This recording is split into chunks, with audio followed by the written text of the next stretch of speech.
First, I'd like to say this. I'm a non-affiliate. I don't believe in Democrats or Republicans.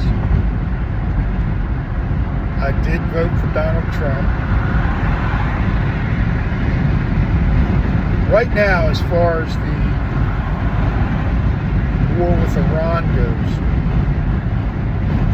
I was a jet mechanic for F-4s, J-79,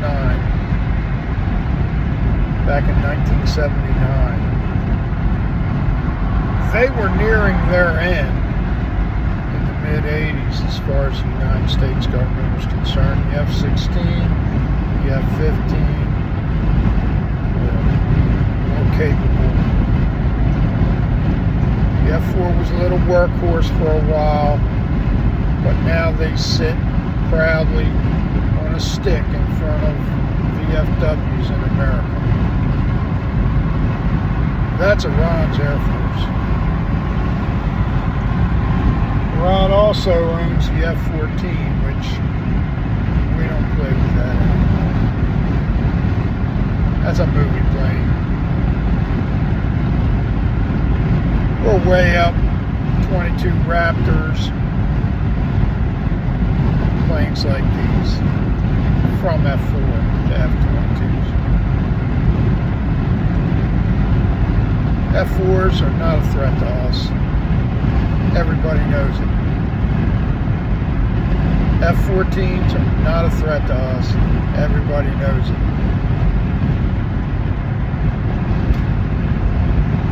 As far as all this about Iran is launching missiles that are hitting U.S. bases, Saudi Arabia, Qatar, all this, I really find that difficult to believe. I mean, if you look at what we give Israel, Patriots, the Arrow, we have great capability to take missiles down. Look at what we did in Venezuela, and you're going to try and tell me that a missile that takes 12 minutes from Iran to Israel, that we can't take that down? We can take that down with an airplane. I'll tell you, I don't know if it's a situation to where we're literally bombing or lighting off bombs ourselves to try to bring the American people and other countries into this with us, or what type of incompetence is going on, which I don't believe. I just don't believe that.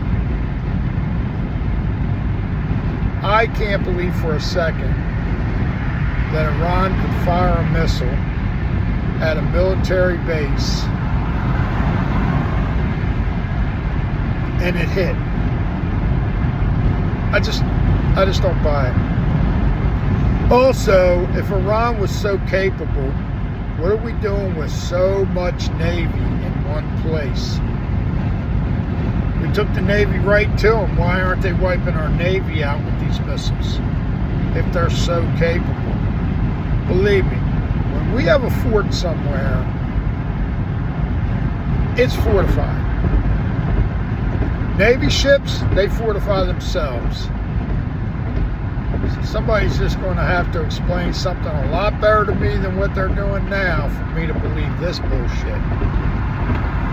This looks a lot like George Bush telling everybody how Iraq had weapons of mass destruction and that the cylinders that were given from Africa were capable to hold uranium. It was all total bullshit. It was meant to take us into a war, and that's exactly what I feel that this is. This is land swap. And to prove that, look who was negotiating for 2 years before the Israeli-Gaza war on what was going to happen and how Gaza's beautiful waterfront was going to be rebuilt. You can check that out on 60 Minutes. Oh, it was Witkoff and Kushner? Oh my God. Aren't they the same two people that were just sent to Iran to negotiate this, to stop this war from happening? I wonder if they got some really good funding for the rebuilding of the beautiful spots in Iran. I mean, it seems to me that right now we are basically genociding anybody that Israel wants us to genocide, and then we're turning their best land into golf and beautiful waterfront resorts for the rich and famous, the world's powerful. Oh, God bless America. Semper Fi to the troops.